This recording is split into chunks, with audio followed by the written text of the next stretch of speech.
you talked about the dream, it reminded me of the Aboriginal culture, and that's kind of how they live their lives in the dream time. Is that what you're talking about, living in the dream, being in touch with?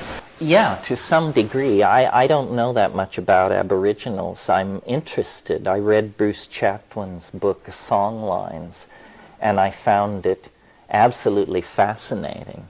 And if you want an example, I mean, I'll talk about it for a minute because it bears on something I'm very interested in. Part of the transformation that I think is going to happen to us lies in the way we deal with language neurologically. Because under the influence of psychedelics, especially short-acting tryptamines like DMT, you experience phenomena which seem to be transformations of the language modality. And I've described this stuff as visible language, that you can actually sing meaning into visible existence. And I've seen this on ayahuasca. This is what ayahuasca is about, the famous group states of mind that anthropologists talk about. What they really are three-dimensional acoustical sculptures that are made by groups of people who are loaded. And it's an extraordinary thing. It's an experience you can't have any other way. And it's not quite telepathy, or perhaps more than telepathy. And the key concept in communications is bandwidth. Bandwidth. The more bandwidth you have, the more detail, color, tone you can impart to your signal.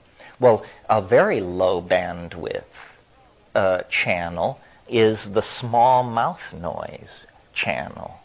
I mean, this is about as primitive as it gets. I mean, short of doing it in Morse code, doing it by voice is it's amazing that we understand each other at all. And in fact, you may have noticed one of the most uncool things you can do is ask somebody, would you explain to me what I just said? And they say, oh, well, oh dear, I'm afraid I was, generally, and a lot of floundering around. In these ayahuasca states, what you see are group-generated acoustical hallucinations. And because ayahuasca is composed of psychedelic compounds which occur in normal brain chemistry, in other words, nothing exotic to human brain tissue is present, it raises the question, well, how close is normal metabolic chemistry to be having an ability to do this? And the answer is, nobody knows, but very, very close. The pineal gland produces adenoroglumerotropin, which is a beta-carboline. 6-methoxytetrahydroharmalan occurs, or maybe it is adenologlumerotropin, I can't remember. Anyway, there are active beta-carbolines produced in brain metabolism. And language is such an odd phenomenon anyway in our species. I mean, notice that you have to have two people to do it, which raises a real question about how you get that coordinated the first time out. And it's a behavior. It isn't an organ. It isn't like my arm, my nose. It's a behavior. And a learned behavior. And yet a behavior so much more complex than any other behavior you ever learn. I mean, if the average person could walk like the average person could talk, they would be a prima ballerina of the Russian ballet. It's very interesting that we have such facility for the linguistic enterprise, and how it evolves. It's changing all the time. And well, is it just changing in a kind of forward lateral direction, or is there some kind of vertical gain here? I mean, can we actually describe things better to each other than the ancient Greeks could describe things to each other? Can we say things which they couldn't say, or anything of consequence? And I maintain yes. I maintain that culture, freeways, international airports, and so forth and so on, that's just the trailing edge of evolving language. Well, so here's a story which relates to this, that is in Bruce Chatwin's book, Songlines. There are these things called songlines which cross Australia, and they can be thousands of miles long. And if you're a shaman and one of these things crosses your territory, then you are the keeper of the song of that part of the line. You must learn and keep this song. There are 137 Aboriginal languages in Australia. So these people did the following thing. They went to a place near one end of the song line, and they recorded a shaman singing his song of that place. And then they went 2,000 miles to another part of the same song line, and they found the songkeeper of that place. And they played the guy's song for him. And it was in a language he didn't speak, and he had never been away from his own home. He had never been to this place. So he listened to the song, and after a while, he began to sing with it. Not the words, but the melody. And he sang with it. The way you could sing with green sleeves if you didn't know the words, but you heard the melody. And then, after it was over, he said, the man who sang this song, his place is a butte with 3 mountains and eucalyptus filling the valley and a red rock like a lizard over here. So then they tried to analyze, what is happening here? Is this telepathy? Is it magic? What is it? And I think the key to understanding it lies in, I've recently seen, you can actually buy for about $600 a piece of software where you glue electrodes to your head and sit down in front of your computer, and you see an undulating landscape of neural readouts that look, lo and behold, like mountains, valleys, escarpments. It's like a visit to Utah. And I am convinced that what's happening is that when the shaman listens to the first shaman's song, he does not process the sound the way we do. He processes it the way this computer is processing this neurological input, and what he's seeing is an acoustical environment of sound, and he can see the place. The song is the way it is because the song is not a song. The song is a hologrammatic acoustogram of the topology of the land through which the song line passes. These people are called the most primitive people in the world, remember? So I just recently became aware of this. It's very exciting to me. I'm interested in this software, but this is the kind of thing that lies out there. Because you see, the world arrives at the surface of your skin as one thing, but the senses bifurcate the incoming signal. The light goes to the eyes, the acoustical signal goes to the ears, the tactile signal is conveyed through the skin, and so then when we reconstruct the world, the wells are showing rather prominently in the model. And what happens with the psychedelics is, it seems as though somewhere deep in the brain there is an organ or a program that can take all of the incoming sensory data and actually recombine it into a synesthesic whole, which is neither seen nor felt nor heard, but which is, hologrocked or something, a sense which unites all of the other senses. And that's what I call going into this informational superspace. That's what the psychedelic experience is. It reunifies the sensory datum of the world. And I might add, the whole world, not the surface of the world, which is what is conveyed to us by light, but the internal dimension of transcendence, which is in the world, is also present. Yeah.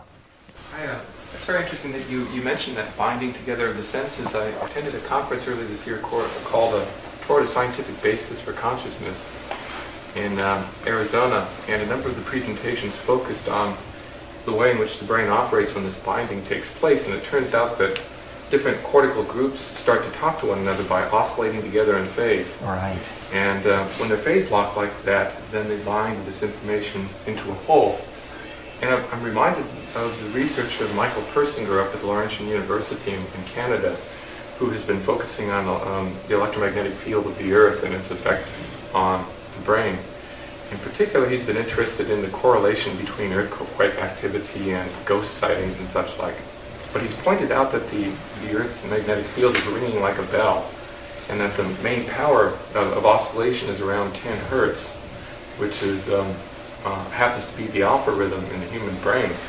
And he's postulated that in some cases brains can phase lock to the geomagnetic field, and that the geomagnetic field oscillations can serve as a kind of a carrier frequency to bind these cortical resonances basically together for brief periods of time, and has speculated that this might be the source for ESP-like activity. Are you familiar with that theory? Yeah, he wrote a wonderful book called Space-Time Transience and Unusual Events. He's been very creative with using the electromagnetic field as an explanation for all kinds of things, and I'm totally open-minded to that. His work is very interesting. It does seem to be true that along earthquake faults you do get piezoelectric buildup and release, and the world is full of bizarre phenomena. Some of you may have seen in Science News last week, for the first time they have confirmed these enormous blue and red lights above 75,000 feet in the atmosphere. Airline pilots have been seeing these things for years. There was no theory, nobody knew what they were. Now NASA dedicated an expedition, one of their aircraft, to looking at this, and they got thousands of images of these things, and it's an electrical phenomenon theory doesn't account for, and nobody knows what it means. On one level, I'm sympathetic to Persinger and that approach to explaining some of these things, and I do think the place has been overlooked in importance. On another level, this is a very hard thing to talk about, but there is like what I call linguistic viruses, which infect the effort to communicate. And they're very hard to catch at work. So, and it has to do with how can people believe things which are absurd. And it's very interesting to spend time with people who believe that things are something which is absurd. And a lot of people bring raps to me that they want confirmation or disconfirmation on. And I passed this way last night when I talked about the rules of evidence. The standard of discourse has decayed to the point where it's very hard to get any kind of consensus about anything, because most people participating don't know how the game is played. And linguistic viruses really are responsible for much more of reality than we suppose. I suppose I can't really talk about this without stepping on somebody's toes. So let me pick. Well, for example, crop circles. Crop circles are important, and what was going on at the England end was these things were absurd. I mean, you had only to see one to understand what was going on, and to see that a confluence of British eccentricity, ripe grain, a certain ambiance in the air was allowing these things to come into being, and then the media was fanning it into existence. Well, now, how does this work? Talking of coupled oscillators and Persinger and all that. Pardon me? Repeat that law. Oh, that the paranormal phenomenon has an impact in an inverse square relationship to the distance you are from the event. You see? Because here's how it works. The media is reporting the onrushing phenomenon of existence. Stock markets, wars, diplomatic meetings, gangster killings, so forth and so on. Then something weird happens. Now, I have a job, you have a job. We note that something weird has happened. But it doesn't affect us. But scattered through the society, there are people who, when they open their paper and say, strange pattern in Wheatfield near Wiltshire, they look and say, aha, I knew it. This is what we've been waiting for. This is the sign. And they jump in their car and they drive to Wiltshire to look at the crop circle. And they get there first. Well, then comes the press. And they say, well, what is this? Say, well, the farmer doesn't know. And everybody's standing around. And finally, the weird person takes courage and says, well, actually, I've been studying a peculiar form of biological energy for some 30 years, and my theory, and you're off and running at that point. And so weirdness attracts weirdos, who then interpret the weirdness very weirdly, because they came with sharpened axes to grind, you see. And the crop circle thing was a test case for this. This is why I spend so much time on it. It did no credit to anybody. The occult just went sailing over the edge. And science hardly behaved any better, because there was this guy, if any of you are interested in this, there's a wonderful book called Around in Circles by Jim Schnabel that goes into all this. But there was a fellow named Terence McKenna who was a meteorologist. And when the first crop circles appeared and the weirdos began talking about telluric forces, messages from Atlantis, and so forth and so on, he jumped into the fray and said, nonsense, nonsense. This is a meteorological phenomenon.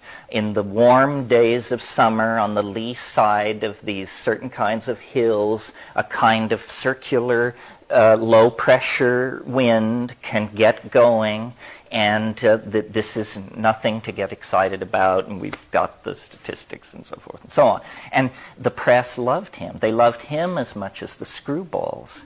And they would put him on, and first they would interview the mad people, and then Terence McKenna would come on and poo-poo it away.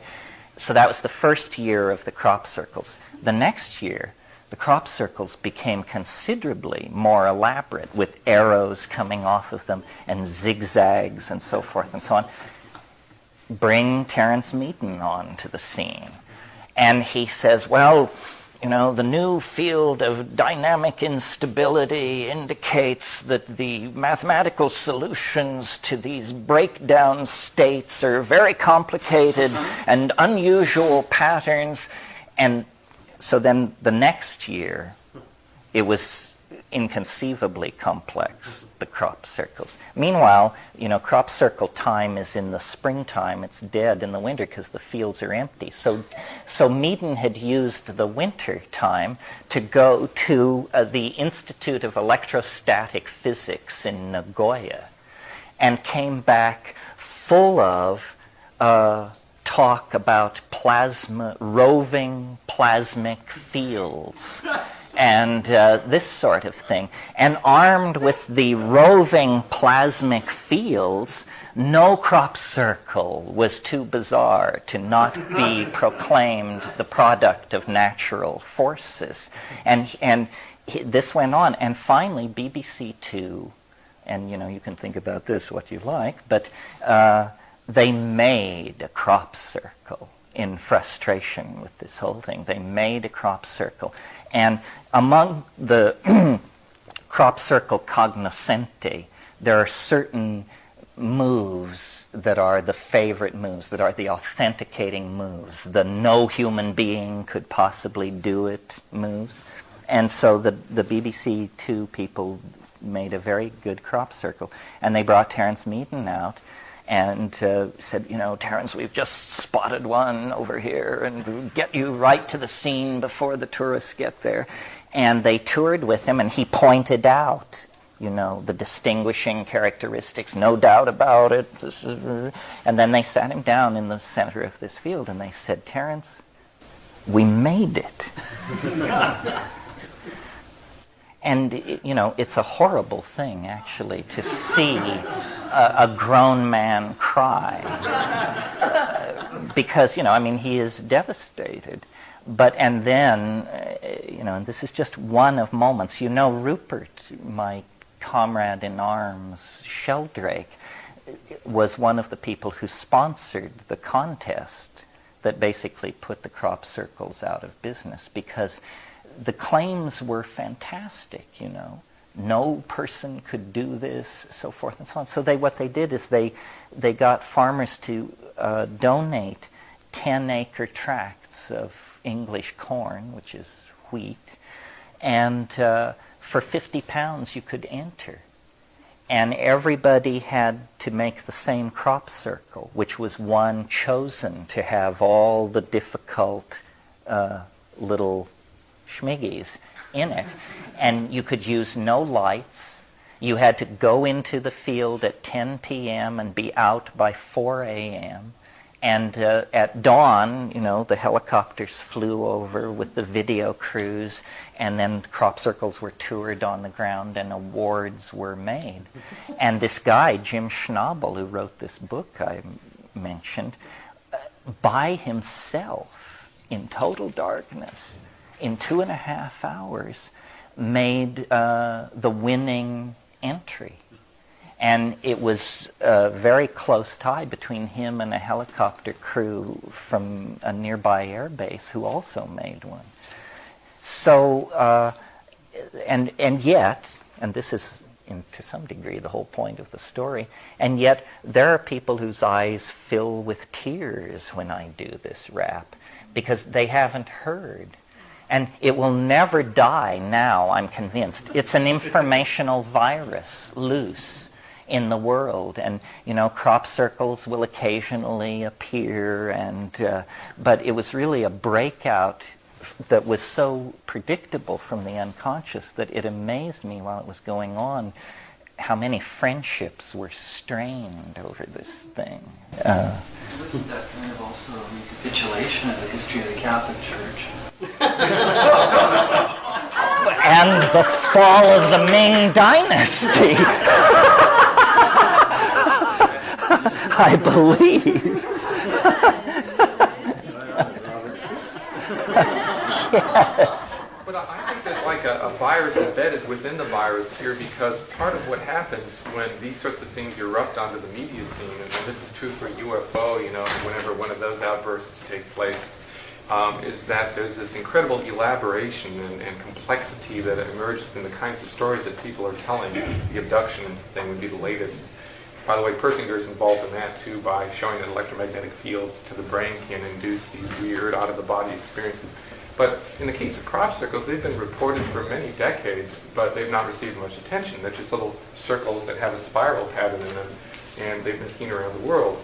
And my personal view is that there's probably a series of different phenomena that have been shoveled into one category, but when the media gets a hold of them, all crop circles are the same, And when fractal design starts showing up outside the university campus there, you know, the Mandelbrot set, which is one of the most ridiculous of the crop circle patterns, the media presents the image that these are all the same.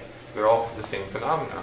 And so consequently, probably, I wouldn't be surprised that Meaden might be right at some level that there are dust devil-like phenomena. No, I agree with you completely. I mean, they tracked down a 1733 account of something called the Devil's Mower.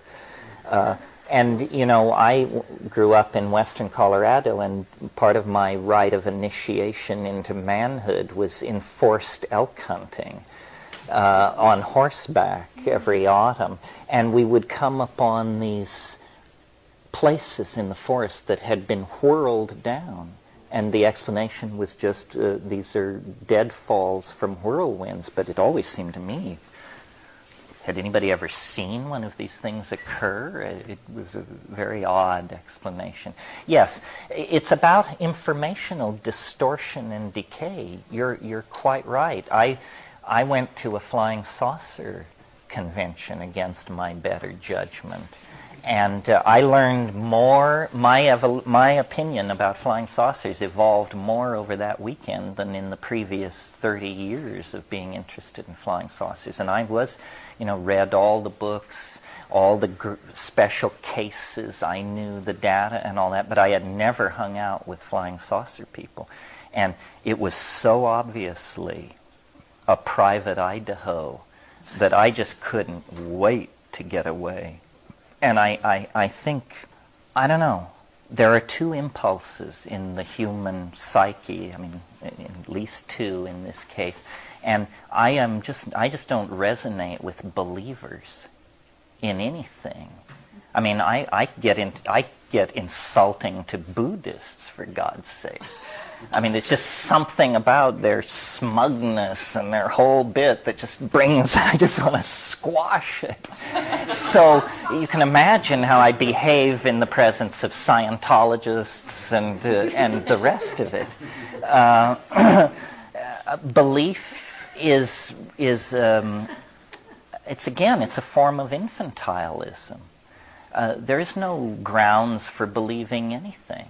And the flying saucer thing, I went to this conference imagining that what I would meet would be a whole bunch of really interesting, sincere people who wanted to discuss the phenomenon of unexplained things in the sky and contacting human beings. And what I found was, you know, booth after booth of people who had all the answers. All the answers. Learn how a nearby planet reduced crime by 500%. I got news for you. Not even God can reduce crime by 500%. Once you've reduced it 100%, you've got it. So I said, you know, this was the quality of thinking that was going on. And then there were a lot of really scary people in brown leather shoes with thin smiles and cheap suits who were clearly third-rate, semi-retired intelligence hacks who were there to keep the flock headed in the right direction. And, you know, people wanted to talk about experiments on human fetal tissue that go on in underground laboratories out in Arizona through the connivance of the CIA and the Palladian High Command. And you just think, well, I've got to call my broker. I'll get back to you on that. I mean, I don't know. To me, if you can't, well, it's an aesthetic thing. It's an aesthetic thing. I believe that great weirdness stalks the universe. That's not the issue with me. But it's not tacky. It is not tacky. And people who wear low-cut gowns with a lot of sequins on them and tiaras and pass out flying saucer-shaped business cards, that's tacky. And so it can't be so. I know this. I've never been wrong. If intelligence fails, aesthetics will pull you through. This is, and people don't like this part of me. I don't make it comfortable for other squirrels. I don't share the branch very generously. A place where I've gotten into lots of trouble is with the face on Mars. I mean, I just have not got enough unpleasant things to say about the face on Mars, everybody connected with it, the very idea. I mean, talk about something which should never have been let out of the box. That's it. I mean, the idea of a tchotchke 17 by 11 miles in size just gives me the heebie-jeebies. I don't want to know those aliens. They should go back where they came from and take their tchotchke with them. We need people who can build in light and balance planetary ecologies and do really cool things. Massive Earth-moving projects we've been there, we've done that. We never went to the moon either. Books will appear on these subjects. One of the interesting things about UFO experience, though, and the other kinds of phenomena that you're talking about is the potential for the manipulation of belief systems. And this is something Jacques Vallée talks about in his books, that there's a kind of a sinister undertone that the military is bringing people in who are UFO diehards and saying, look at these documents, we can prove that there's this majestic group, and then snatching them back, and the UFO enthusiasts go out and tell the world about it, and launch stories about aliens under the desert in Nevada collaborating with the military, and the newspapers pick it up. They completely poo-pooed. Meanwhile, there's tests of a new spy plane called Project Aurora that travels 6 times the speed of sound, and it leaves this blue, it's like a traveling blue ball of light that's clearly a UFO. And if anybody sees it traveling over the desert and picks up the phone and calls the paper, nobody will report it. They managed to... No, it's clear that those black projects, and Aurora is the one, is being run out there, and that's very exciting. I mean, a plane that can fly to orbit. Yeah. Terence, what is your opinion on the biosphere? Did you get into that at all, and John Allen and the whole stick there? I didn't. I knew those people in the early 80s. Yeah, I knew all of them. 83, 81 in the Amazon. They said they were headed for Mars. I don't know. They are derivative of J.G. Bennett's school of Gurdjieff. And I have a rule, which is I'm against any group that keeps secrets. And Gurdjieffians keep secrets. I'm not against Gurdjieffians per se. In fact, it's kind of too bad they get into the category. But secret keeping is a bad habit. And if you tell me a secret, I'll probably tell it. Nobody ever told me not to say anything. So I've followed them with interest over the years. It's too bad it's another thing led by a middle-aged white guy, but they seem to have the pull. But I want to return to something you said. I mean, this can be the last thing about flying saucers, but let me give you my conclusion from this weekend of how the whole flying saucer thing worked. I mean, this is just one person's opinion, but this is how I explain it to myself. As you know, in 1947, the Rainier Lights appeared, and if you that was the first big modern flying saucer sighting and set off the whole modern flying saucer phenomenon. Well, cast your mind back to the ambiance of 1947. The atom bomb was in 45, the defeat of Germany, the H-bomb was under development, Einstein was advising Truman. I mean, people were on the brink of things they could not understand. Nobody knew what the H-bomb really meant. What does it mean that we can do this? And they said, well, we don't know. Maybe the universe is monitored, And what we're doing is so outrageous that maybe it will bring those who do the monitoring. And then they began to get these reports of these things in the sky. And they said, my God, this must be it. And there were very high-level government secret commissions set up. And they began to study the flying saucers furiously. And they penetrated all those groups. And they penetrated this flying saucer thing from one end to the other. And I'm talking 47 to, say, 54. And they studied it, and they studied it, and Carl Jung was brought in, and all kinds of people were brought in. And at the end of that period, they concluded that what it was, they actually understood it. They concluded that it was the cosmic giggle. They concluded that it was that unreducible nub of nuttiness that haunts reality, and that it was not a threat to the security of North American air defenses. That was their question. Is this a military problem for us? And by 54 or so, they had decided whatever this is, a linguistic virus, a mass hallucination, or whatever it is not a problem for the military defense of North America.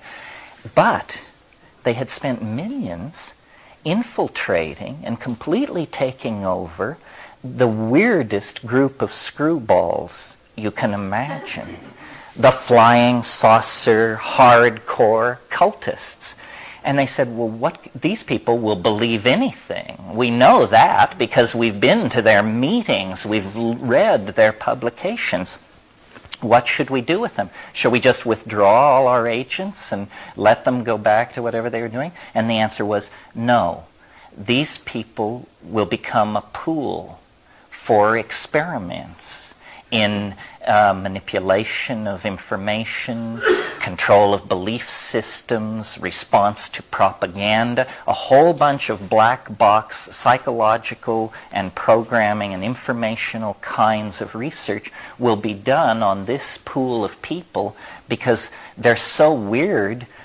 If they start telling their relatives that they're hearing voices in the head or something like that, their relatives and friends are just going to say, so what else is new? You've been talking like this for years. And I think it was kept like that right up until the present moment.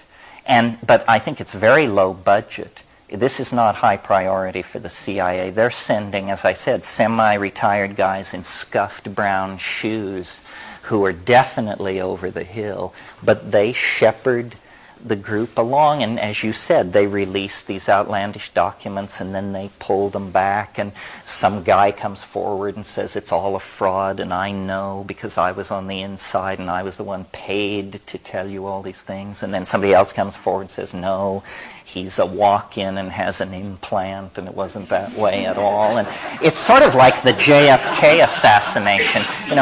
There is no bedrock there. There is no ground zero. And I find these things sort of spooky. I think it's bad mental hygiene to spend too much time with squirrels, and that yeah, you don't know, put down that groundhog, baby Elizabeth, you don't know where it's been.